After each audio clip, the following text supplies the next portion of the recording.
当年佩洛西成功访台时，我差点对我国统一大业彻底死心了，心里还冒出了很多质疑的声音：武统是不是只是用来转移我们这种没有性生活的韭菜的注意力？是不是只是为了让我们通过意淫发泄一下被关在家中3年所积攒下来的怒气和怨言？是不是这辈子我们也都没有机会在台湾考公上岸了？不，这都不是，这其实是我们主席近几年来下过最大的一盘棋。就连我们的全国花雕冠军胡锡进都以为武统才是正解。大家别看现在中国海军突然环岛军演，就以为终于要下手，注意力还是得聚焦在台湾立法院近期出现的乱局上。我们内行人一看就一目了然。为了实现中华民族伟大复兴，原来习主席选择在台湾内部开始下手，以军演的方式来配合蓝白。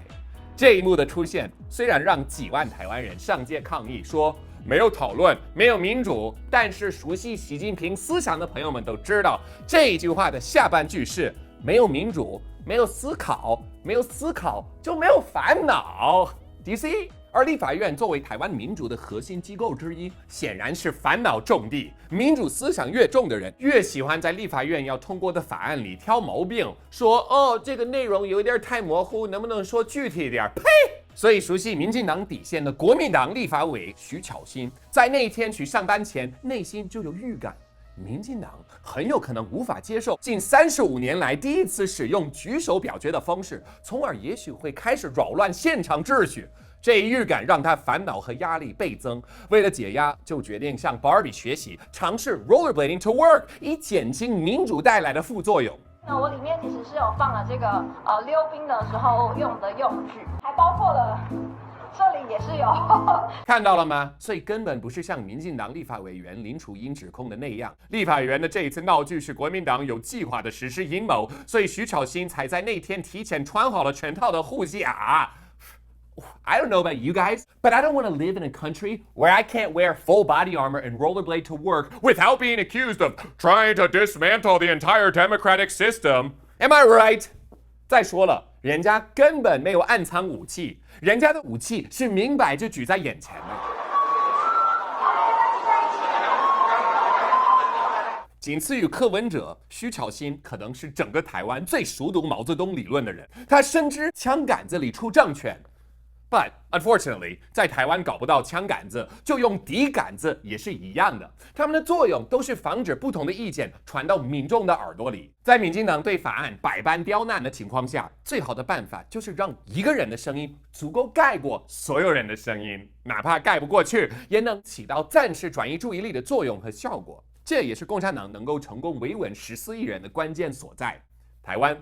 你不信就看看香港，虽然股市在下跌，外企也在出逃，但是它拥有了像是被习主席扛在肩上走10里山路一样的稳定，再也没有大规模的抗议，再也没有揭露政府官员性生活的书，也没有任何讨论的空间，所以再也没有争吵。So long as Taiwan continues to walk with the KMT, then ye can join Russians, Iranians, and even North Koreans in this authoritarian utopia. Frolic beneath the sea of security cameras. Breathe in the metallic flavors of PM 2.5 and dive beneath the piles of ocean garbage. Because on the other side awaits for you a brave new world. One in which you no longer need to stress about the future because...Well, you can't influence it anyway, so f*** it. 说实话，自从我上个星期亲自感受到美国校园的混乱以来，我就一直很没有安全感。直到陈玉珍向我示范了，身为一个渺小的个体，我们该如何在水深火热的民主当中自保。戴上了这个头盔，我立马感觉到被专制包围的安全感。The best part?People on the street think that I just escaped from a psych ward, so they give me the space I need to enjoy my favorite piece of literature.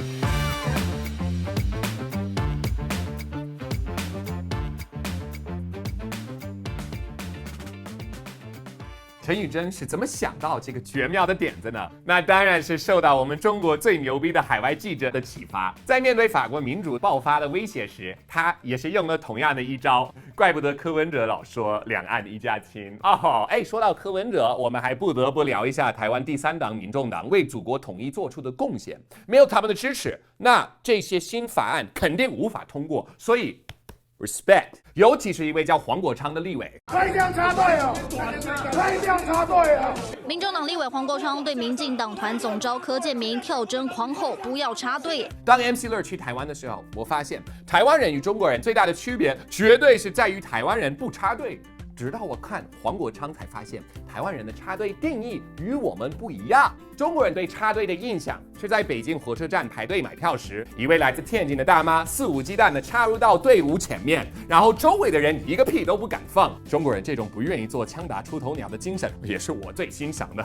黄国昌让我学到，在台湾插队指的是你已经站在前面了，然后一个人就恰好在你身后。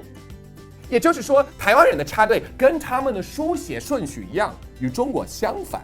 It's pretty interesting, but you know， 这个等到统一之后都得大陆化，包括你们的繁体字。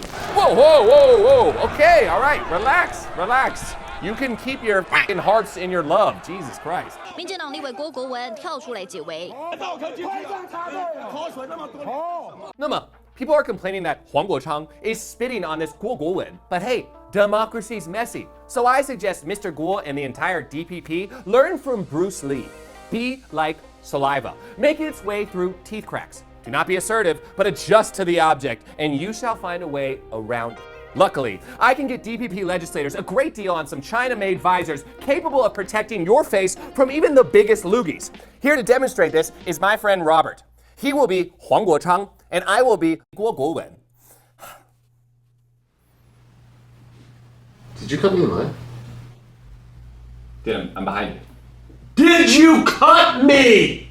Dude, I'm standing physically behind you. I don't even know what.